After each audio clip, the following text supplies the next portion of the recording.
Bless you and Shabbat Shalom, family. We are at Torah Portion number 12, Vayeki, and he lived.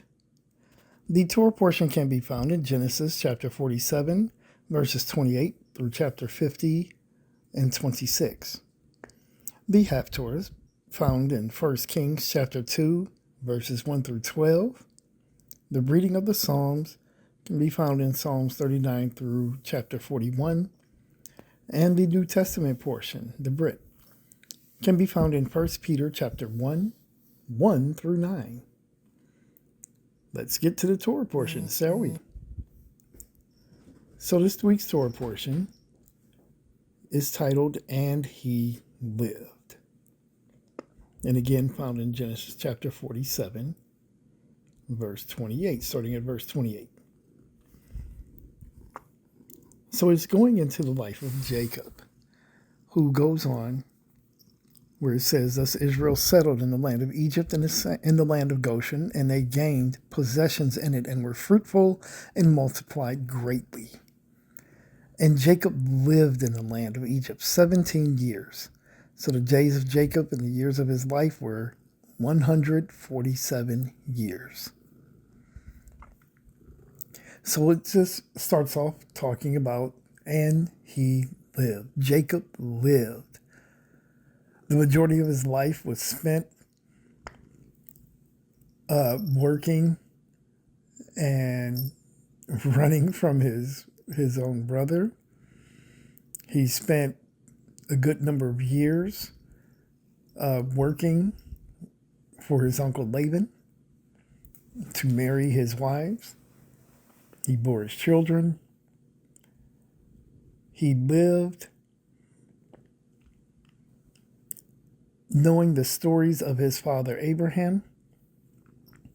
But it wasn't until he had a up-close encounter with Yah himself that changed his walk forever. Literally. He lived. He lived with the regret of his wife Rachel dying. He lived with the joy of his wife Leah bearing multiple sons for him. He lived. But in his Torah portion, he's telling Joseph his final wishes, that he doesn't want to be buried in the land of Egypt, doesn't want to be buried in the world, but he wants to be buried in the land where his father and his wife and his mother. In other words, he did not want to be left in the hands of the world.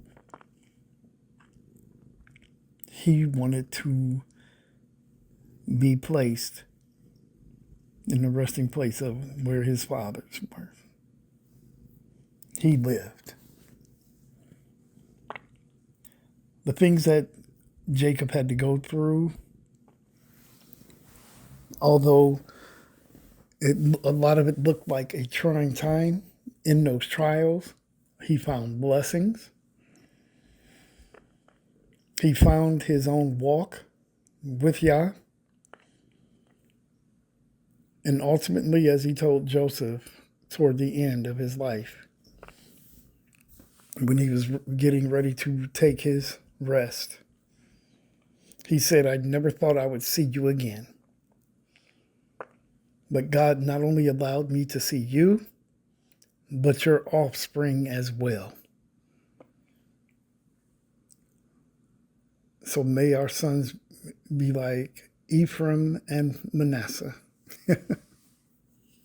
which is the prayer, that part of the prayer that we say over our children now, over our sons. He lived.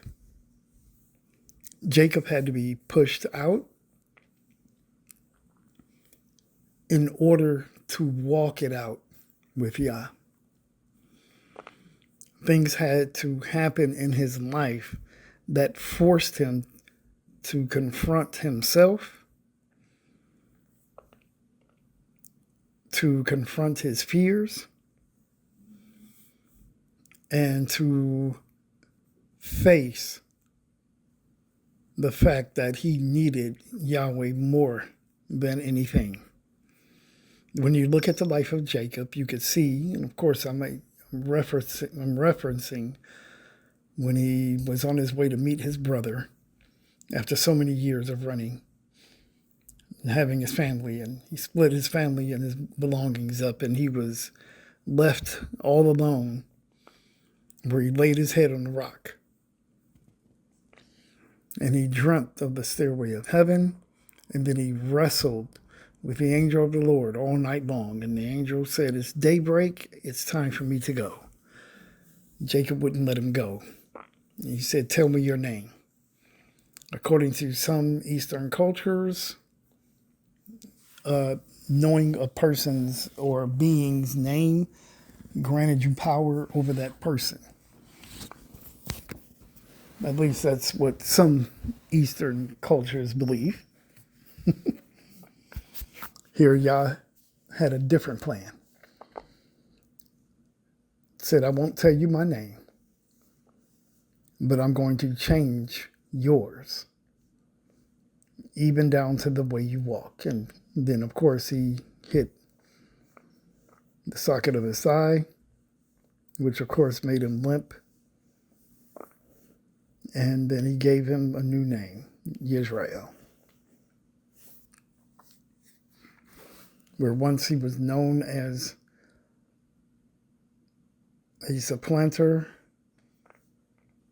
one who dragged his brother back so that he may come out of his mother's womb, to one who supplanted his brother, if only he was concerned about the household and his older brother was not. But he was known as a supplanter. Even though his name means much more than that. Jacob means a whole lot more than that. But that's what he's known for as of right now. So then we have to ask ourselves, as Jacob lived, how are we living? What are we known for? What is Yah pushing us into? We can look back over the times of our lives before we knew Yahweh, and we can see the path that was taken that brought us to Him. Some of the regrets that we may have, some of the things that we would not have put ourselves through, we can look back and say, "I see where you were in this instance." And everything that happened because I had to live to see you. And he lived. If we look at the Torah portion, it's the end of David's life. And he's blessing Solomon. One thing that stands out to me there is the fact that he tells Solomon, "You are a wise man." Before Solomon ever asked for wisdom, his father had blessed him and said, "You are already a wise man. And you'll know what to do." And he gave him instructions for certain things. Solomon, like Jacob, may not have known who he was, or in other words, he may not have ever seen himself clearly until he asked the Lord for wisdom to lead this great nation. But David had already told him, he had already seen it in him, "You are a wise man." Therefore, Solomon lived. I say that to each and every one of us today. I implore you, if you don't see yourself clearly, continue to live. Ask Yah to open our eyes so that we may see ourselves as he sees us. Many of us have asked Yah to use us for his glory. And when we ask for such things, you're going to live. He is truly going to make sure that you walk along the path that he chooses for us. And he lived. Never forget this, especially since now we are in the Gregorian New Year. Never forget that Yahweh loves us and he keeps us and he blesses us and he continues to make his face shine upon us, and he's always gracious to us. May he lift up his countenance upon us and grant us his shalom.